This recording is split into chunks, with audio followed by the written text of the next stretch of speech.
Selamat malam Bapak Ibu Saudara yang kita kasihi dan teman-teman yang kita kasih juga. Saat ini kita mau memulai setiap ibadah kita, ibadah persekutuan doa hari kelima pada bulan keluarga ini. Kita akan mulai setiap ibadah kita dengan mengucapkan lagu Korban Syukurku.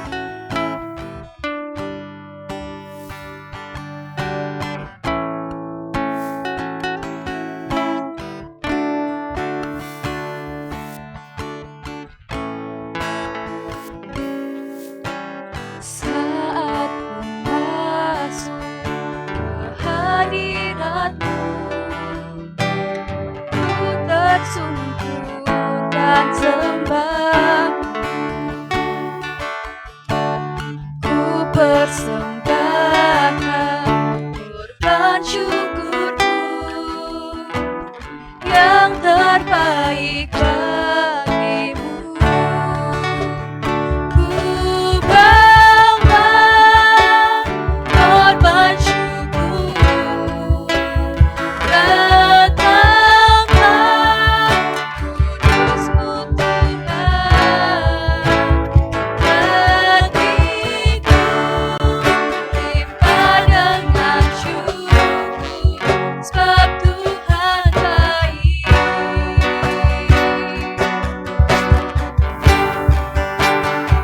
Tuhan baik.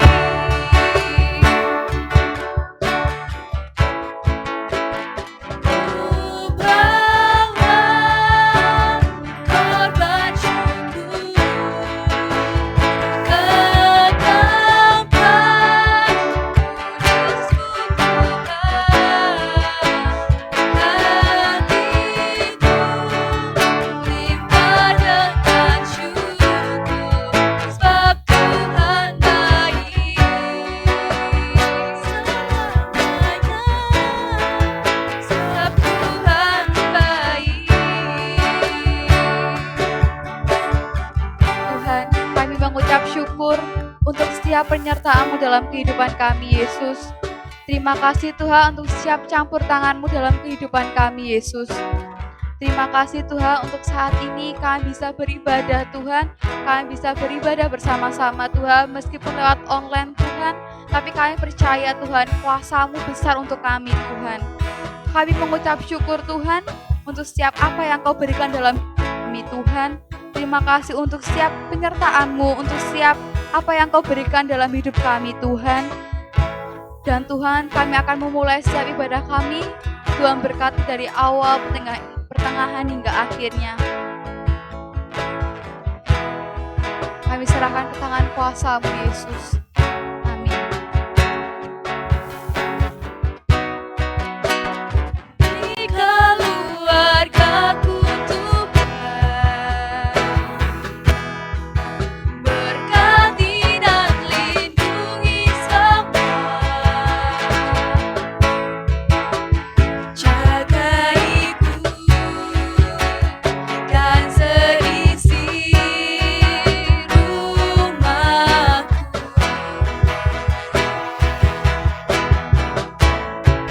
sampai akhir hidupku Tuhan. Mau setia melayanimu, ku bahagia jadi keluarga Allah.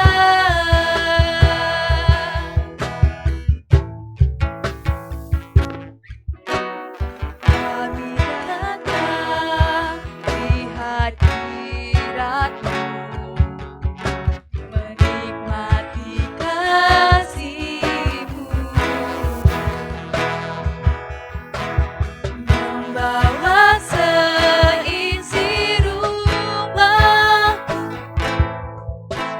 sujud menyembah-Mu.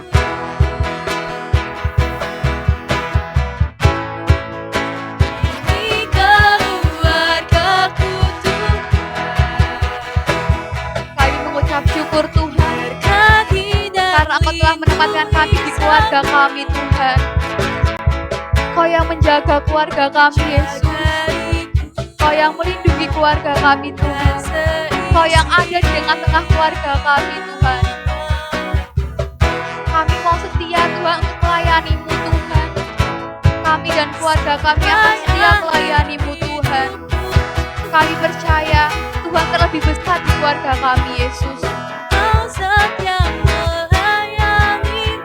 mau setia untuk melayani-Mu, Tuhan. Keluarga kami mau setia untuk melayani-Mu, Bapa. Jadi keluarga Allah, di keluargaku Tuhan, berkati dan lindungi semua, jaga ibu dan seisi rumahku,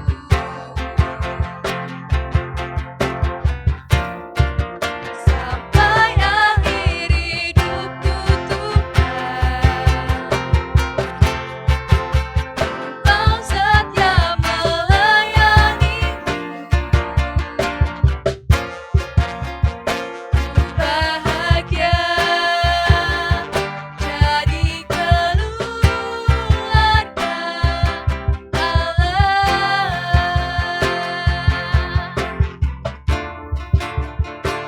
Bahagia jadi keluarga Allah.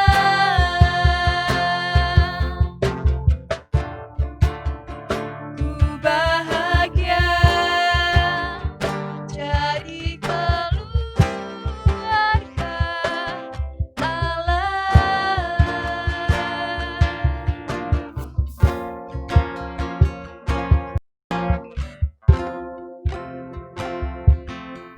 Baiklah, untuk pelayanan firman akan dibawakan oleh Bapak Suprayatno. Dipersilakan.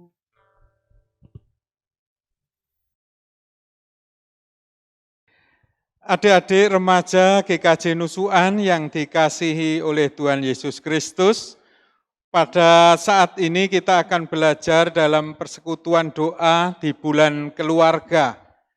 Bacaan kita pada persekutuan doa ini terambil dari kitab Kejadian 4 ayat 1 sampai dengan yang ke-16. Sebelumnya marilah kita bersama-sama menyatukan hati, mohon penyertaan pimpinan Tuhan di dalam doa. Mari kita berdoa. Bapa kami yang Maha Kasih, sungguh kami mengucap syukur atas penyertaan dan pimpinan-Mu, sehingga kami pada saat ini boleh Kau kumpulkan bersama-sama di masa pandemi ini untuk belajar dalam persekutuan doa di bulan keluarga.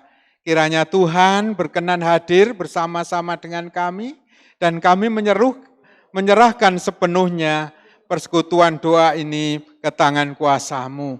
Berfirmanlah Tuhan, kami bersama-sama siap untuk mendengarkan firman-Mu.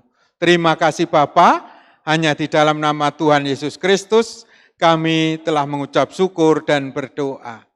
Amin.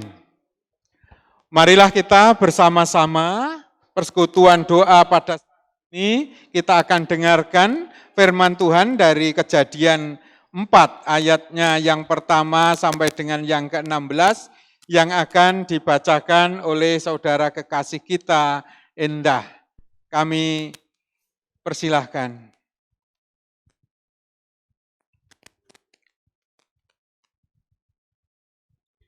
Kejadian 4 ayat 1 sampai 16. Kain dan Habil. Kemudian manusia itu bersetubuh dengan Hawa, istrinya, dan mengandunglah perempuan itu, lalu melahirkan Kain. Maka kata perempuan itu, "Aku telah mendapat seorang anak laki-laki dengan pertolongan Tuhan." Selanjutnya dilahirkannyalah Habil, adik Kain. Dan Habil menjadi gembala kambing domba, Kain menjadi petani. Setelah beberapa waktu lamanya, Maka Kain mempersembahkan sebagian dari hasil tanah itu kepada Tuhan sebagai korban persembahan. Habel juga mempersembahkan korban persembahan dari anak sulung kambing dombanya, yakni lemak-lemaknya. Maka Tuhan mengindahkan Habel dan korban persembahannya itu. Tetapi Kain dan korban persembahannya tidak diindahkannya. Lalu hati Kain menjadi sangat panas dan mukanya muram. Firman Tuhan kepada Kain, "Mengapa hatimu panas dan mukamu muram? Apakah mukamu tidak akan berseri jika engkau berbuat baik? Tetapi jika engkau tidak berbuat baik, dosa sudah mengintip di depan pintu. Ia sangat menggoda engkau, tetapi engkau harus berkuasa atasnya." Kata Kain kepada Habel, adiknya, "Marilah kita pergi ke padang." Ketika mereka ada di padang, tiba-tiba Kain memukul Habel adiknya itu, lalu membunuh dia. Firman Tuhan kepada Kain, "Di mana adikmu?" Itu jawabnya, "Aku tidak tahu. Apakah aku penjaga adikku?" Firman-Nya, "Apakah yang telah kau perbuat ini? Darah adikmu itu berteriak kepadaku dari tanah. Maka sekarang terkutuklah engkau, terbuanglah jauh dari tanah yang mengangakkan mulutnya untuk menerima darah adikmu dari tanganmu. Apabila engkau mengusahakan tanah itu, maka tanah itu tidak akan memberikan hasil sepenuhnya lagi kepadamu. Engkau menjadi orang pelarian dan pengembara di bumi." Kata Kain kepada Tuhan, "Hukumanku itu lebih besar daripada yang dapat kutanggung. Engkau menghalau aku sekarang dari tanah ini, dan aku akan tersembunyi dari hadapanmu, seorang pelarian dan pengembara di bumi. Maka barang siapapun yang akan bertemu dengan aku, tentulah akan membunuh aku." Firman Tuhan kepadanya, "Sekali-sekali tidak. Barang siapa yang membunuh Kain, akan dibalaskan kepadanya 7 kali lipat." Kemudian Tuhan menaruh tanda kepada Kain, supaya ia jangan dibunuh oleh barang siapapun yang bertemu dengan dia. Lalu Kain pergi dari hadapan Tuhan, dan ia menetap di tanah Nod di sebelah timur Eden. Adik-adik remaja yang terkasih, tema persekutuan doa pada saat ini adalah menjadi penjaga keluarga. Menjadi penjaga keluarga.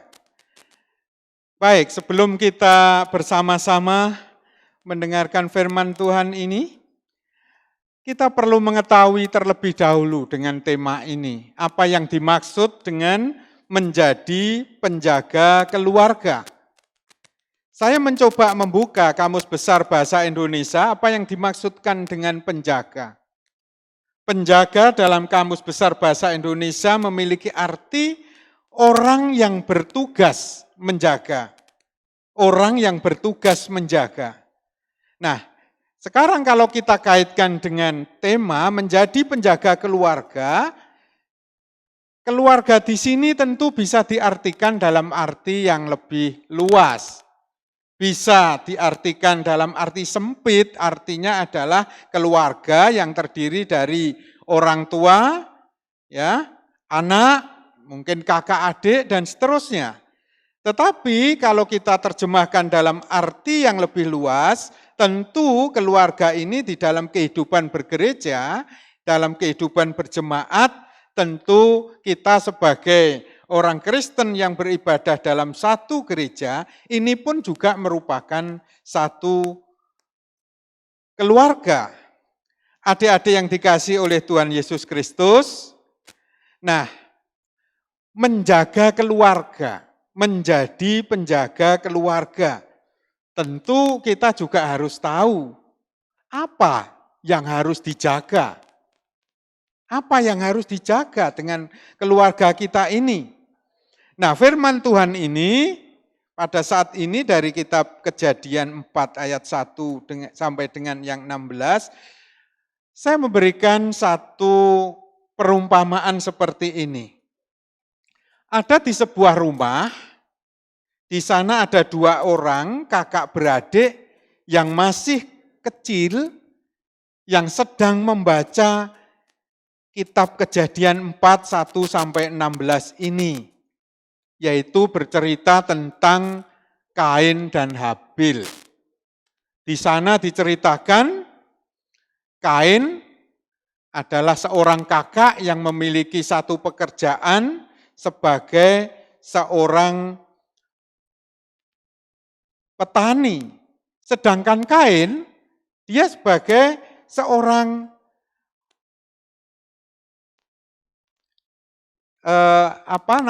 seorang peternak. Ya, Habil seorang peternak, Kain seorang petani. Nah, 2 kakak beradik ini mempersembahkan persembahan kehadirat Tuhan. Nah, Kain sebagai seorang petani mempersembahkan hasil jerih payahnya sebagai seorang petani ke hadapan Tuhan, sedangkan Habil mempersembahkan ternaknya di hadapan Tuhan. Tapi apa yang terjadi? Persembahan yang diberikan oleh Kain tidak diterima oleh Tuhan. Tetapi persembahan yang diberikan oleh Habil diterima oleh Tuhan. Kemudian Kain seorang kakak dari Habil ini tentu merasa kecewa dengan apa yang sudah dipersembahkan, tetapi ditolak oleh Tuhan, tidak diterima oleh Tuhan. Kemudian Kain memiliki pikiran yang kurang bagus. Ada iri terhadap adiknya. Kemudian muncul satu pikiran jahat dari Kain ingin membunuh adiknya. Dan pada akhirnya adiknya pun dibunuh oleh Kain. Adik-adik yang dikasihi oleh Tuhan Yesus Kristus. Dari cerita itu kemudian kakak beradik tadi bertanya kepada kakaknya, "Kakak, jika nanti saya menjadi besar bersama kakak, apakah kakak juga akan membunuh saya?" Tentu pertanyaan yang diberikan oleh adik ini menjadi pertanyaan kita juga di dalam kehidupan berkeluarga. Mungkin adik kita, mungkin adik dari para remaja ini juga bisa saja bertanya demikian kepada kakaknya. Seandainya kakak nanti besar, apakah juga kakak akan memperlakukan saya seperti Kain memperlakukan Habil? Adik-adik remaja yang dikasihi oleh Tuhan Yesus Kristus, tentu di sini ada pertanyaan besar yang perlu kita renungkan. Pertanyaan itu adalah, mengapa persembahan yang diberikan Kain itu ditolak atau tidak diterima oleh Tuhan? Tetapi persembahan Habil bisa diterima oleh Tuhan. Pertanyaan ini tentu menjadi perenungan kita bersama. Nah, kita berusaha mencari jawab terhadap apa yang terjadi untuk kasus ini. Adik-adik yang dikasihi oleh Tuhan Yesus Kristus, dalam tradisi Israel kuno, ada tafsir yang mengatakan demikian, bahwa persembahan yang dikehendaki oleh Tuhan adalah persembahan korban, berupa persembahan ternak. Tetapi persembahan yang diberikan oleh Kain, yaitu berupa hasil pertanian tadi, sebenarnya juga bisa diterima oleh Tuhan. Tetapi dengan satu hal yang perlu dipahami oleh Kain.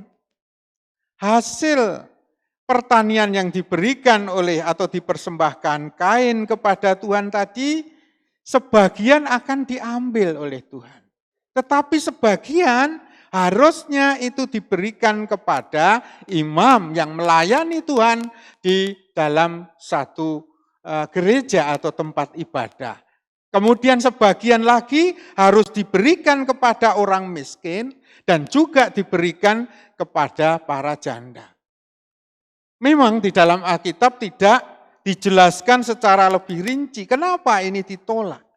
Tetapi dari tafsir ini bisa kita terjemahkan ada kemungkinan persembahan yang diberikan oleh Kain ini tidak diterima oleh Tuhan karena Kain tidak mempersembahkannya seperti apa yang dikehendaki oleh Tuhan.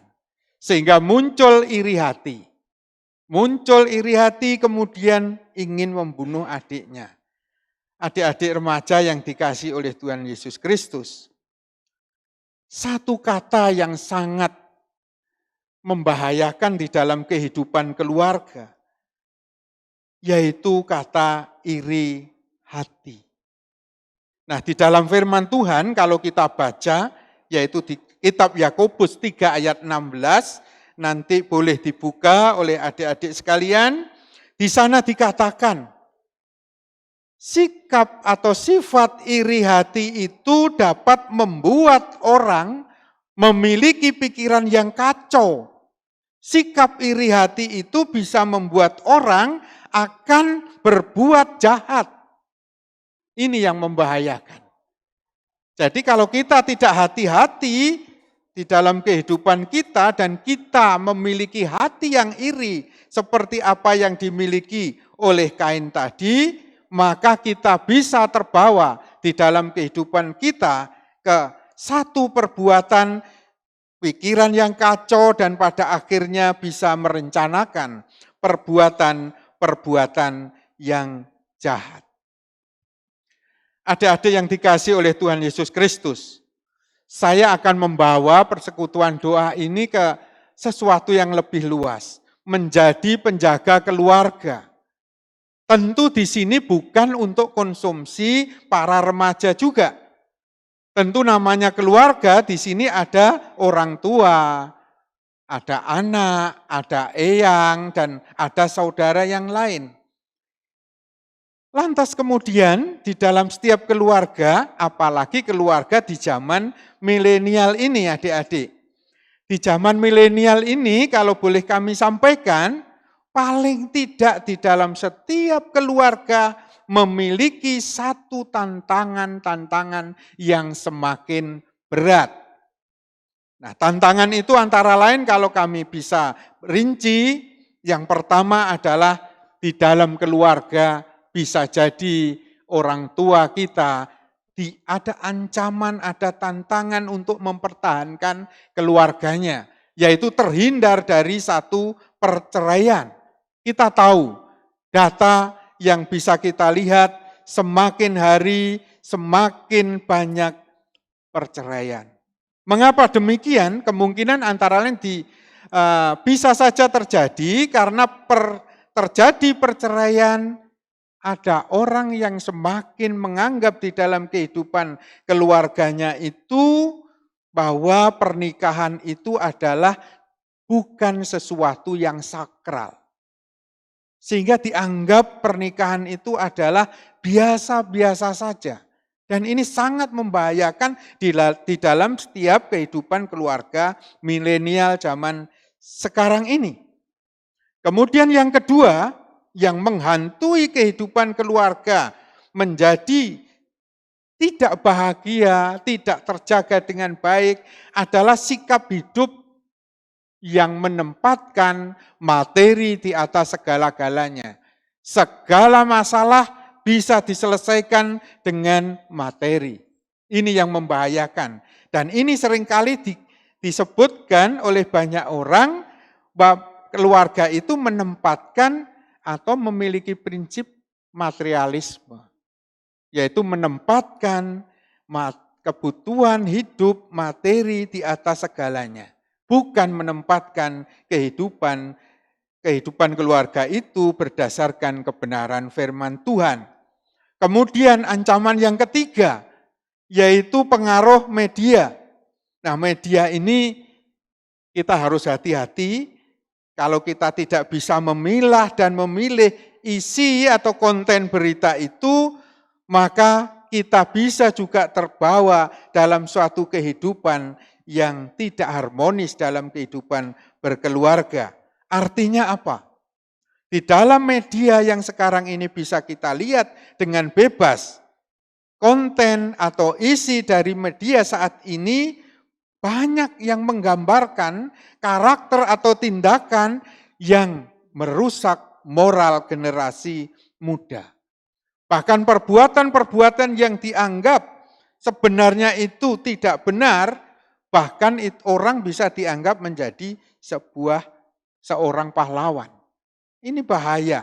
Contohnya, mungkin kita tidak tahu banyak orang ya, wah kalau bisa memberikan sesuatu kemudian diekspos ke media massa, kemudian dianggap dia disanjung-sanjung sebagai seorang pahlawan.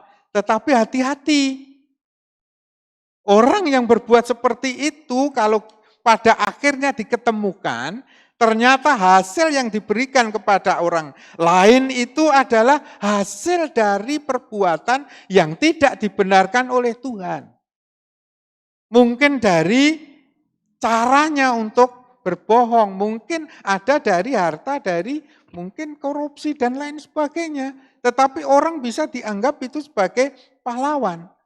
Jadi ini ancaman bagi keluarga di zaman milenial ini. Dan yang keempat, ini juga sekarang ini mungkin banyak kita rasakan bersama-sama yang mengancam keluarga Kristiani di zaman milenial, yaitu adanya budaya yang mulai berkembang, yaitu budaya anti kekristenan.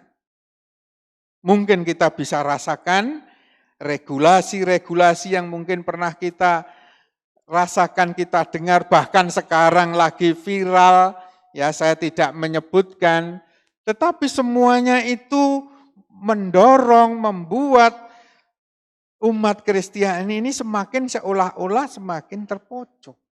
Banyak orang yang tidak suka terhadap kehidupan kekristenan. Dan ini sangat memprihatinkan bagi kita semua. Nah, dalam menghadapi situasi ancaman yang seperti ini, adik-adik remaja, tentu kita harus memiliki sikap yang benar. Menyikapinya dengan cara yang benar sehingga ancaman-ancaman itu jangan sampai pada akhirnya meluluh lantakkan keharmonisan di dalam hidup berkeluarga. Adik-adik yang dikasihi oleh Tuhan Yesus Kristus. Nah, sekarang bagaimana peran kita menjaga kehidupan keluarga sesuai tema tadi? Menjadi penjaga keluarga. Penjaga keluarga seperti saya sampaikan bukan konsumsi oleh anak-anak remaja. Tetapi orang tua pun juga ikut ambil bagian dan bertanggung jawab terhadap keutuhan kehidupan berkeluarga. Nah, pada bulan keluarga ini kita diingatkan jangan sampai memiliki sikap hidup seperti firman Tuhan yang kita dengarkan bersama-sama, yaitu sikap hidup seperti yang dimiliki oleh Kain. Nah, lantas apa yang harus kita lakukan? Ada beberapa hal yang perlu kita lakukan agar keluarga Kristen ini memiliki gaya hidup, cara hidup yang pada akhirnya bisa membentengi kita terhadap ancaman-ancaman tersebut. Yang pertama, kita mesti memiliki standar kehidupan yang berbeda. Kita tidak boleh sama dengan dunia. Kita tidak boleh serupa dengan dunia. Berarti standar kehidupan kita masing-masing, baik sebagai orang tua, sebagai anak, sebagai eyang, dan lain sebagainya, kita harus memiliki standar hidup yang lebih tinggi dibanding dunia. Standar hidup yang bagaimana yang dimaksudkan di sini, yaitu standar hidup kita adalah kebenaran firman Tuhan. Kita harus berjalan di dalam kehidupan kita sesuai dengan kebenaran firman Tuhan.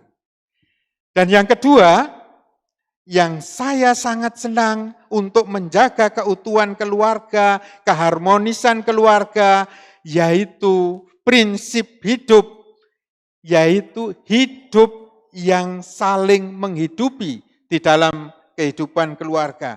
Artinya bagaimana? Orang tua punya peran sendiri, anak juga punya peran sendiri, mungkin eyang juga punya peran sendiri, saudara juga punya peran sendiri. Tentu kita harus menyadari masing-masing punya kekurangan dan kelebihan. Dan itu yang harus disinergikan, harus dipahami bersama. Tidak bisa kita berbicara saya yang paling baik, saya yang paling benar, saya yang paling mampu. Misalkan seperti itu. Kadangkala dalam kehidupan keluarga ada kakak atau adiknya yang sukses, bisa saja iri. Mungkin bisa jadi di dalam kehidupan bergereja ada saudara atau teman kita yang aktif, kita bisa saja iri. Nah, tetapi harusnya ada teman yang sukses, kita juga harus mau introspeksi. Kok bisa sukses ya? Apa yang dilakukan? Nah, setelah mengetahui kita juga harus mau mengikuti itu, belajar dari orang lain tentang kesuksesan dia. Nah, kalau kita bisa bersikap seperti itu, tentu sikap kita tidak mengikuti apa yang dicontohkan oleh si Kain tadi. Di sana ada iri hati, ada keberhasilan yang dilakukan oleh adiknya. Kain iri hati kemudian membunuh adiknya. Nah, hidup yang saling menghidupi ini harus dimiliki keluarga di zaman milenial ini. Sehingga dalam kehidupan ada yang kurang ini tidak mesti dari materi, tetapi mungkin ada teman yang kurang perhatian, ada teman yang tidak punya teman. Mari kita sama-sama saling menghidupi, saling memberi dan saling menerima. Sekali lagi, memberi dan menerima bukan hanya urusan materi, tetapi memberi dan menerima bisa juga dalam wujud non-materi, yaitu berupa perhatian kepada sesama kita. Adik-adik remaja yang dikasihi oleh Tuhan Yesus, yang terakhir kami mengajak adik-adik remaja, marilah kita, kuncinya hidup bersama, hidup yang saling menghidupi. Hidup yang hidup adalah hidup yang bisa, yang saling menghidupi satu dengan yang lain. Jangan iri hati, tetapi kita bersama-sama di dalam kehidupan kita bisa saling menghidupi. Sehingga kita bisa menjadi penjaga keluarga, berperan sesuai dengan fungsi dan peran kita masing-masing. Tuhan memberkati. Mari kita berdoa. Terima kasih Bapa atas kebenaran firman-Mu pada saat ini yang mengingatkan kepada kami semua, khususnya adik-adik remaja, untuk memiliki sikap hidup terlepas dari sikap iri hati, sehingga kami boleh memiliki sikap hidup yang saling menghidupi, hidup yang bisa menerima kekurangan dan kelebihan masing-masing, saudara, teman, orang tua, kakak dan adik, sehingga kita saling bisa bersinergi dan pada akhirnya kita bisa saling menguatkan satu dengan yang lain. Ya Bapa, kiranya berkenan memberkati kami semua, kiranya firman-Mu ini boleh kami meteraikan dan di dalam kehidupan kami berkeluarga boleh saling menjaga, boleh menjadi keluarga yang harmonis, keluarga yang damai sejahtera, keluarga yang bahagia seperti apa yang Tuhan kehendaki di dalam kehidupan para umat-Mu. Hanya di dalam nama Tuhan Yesus Kristus kami berdoa dan mengucap syukur. Amin.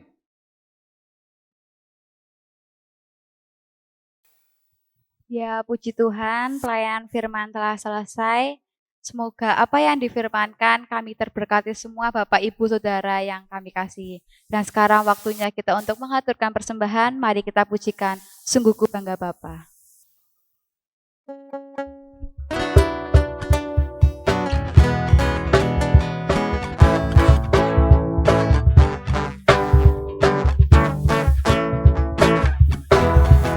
Bangga Bapa, punya Allah seperti Engkau. Sungguh ku bangga Yesus atas segala pengorbananmu. Tak ingin aku hidup lepas dari kasih-Mu. Kasih-Mu menyelamatkan dan beriku pengharapan. Kini ku persembahkan apa yang aku miliki. Memang tiada berarti bila dibanding dengan kasih-Mu. Namun ku ingin beri dengan sukacita di hati, karena ku tahu ini menyenangkan hati.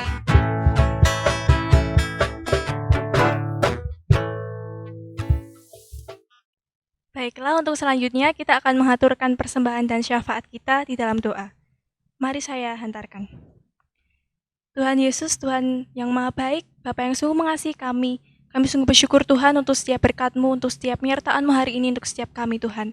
Kami sungguh bersyukur untuk perkenanan-Mu Tuhan, hari ini kami telah Engkau perkenankan untuk bisa beribadah bersama keluarga kami. Saat ini Tuhan, kami mau berdoa untuk setiap bangsa dan negara kami Tuhan, Indonesia ini. Kami berkati setiap pemerintahannya Tuhan, untuk menangani setiap perkara-perkara yang ada di Indonesia ini Tuhan, terkhusus untuk perkara COVID-19 Tuhan Yesus yang belum selesai sampai saat ini. Kami sungguh bersyukur Tuhan jika Engkau telah memberikan setiap kesembuhan bagi setiap mereka yang terpapar Tuhan Yesus. Kami mempercaya setiap mujizat-Mu terjadi setiap hari Tuhan Yesus dalam Indonesia ini Tuhan.